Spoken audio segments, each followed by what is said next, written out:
ba sabi ko sa'yo, dyan ka lang sa labas? Nasa labas lang ako!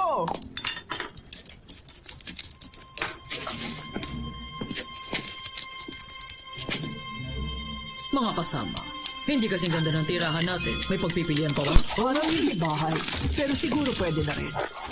Alam mo kang ama, Huli ka! inaamoy akong keso. Asma ng lasa. Ikaw ba yan, Gordon? Paano mo nalaman?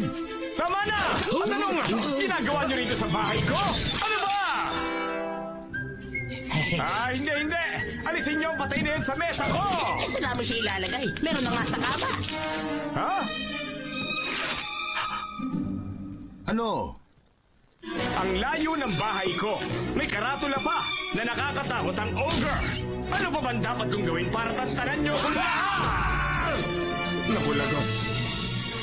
Oh, hindi! Hindi!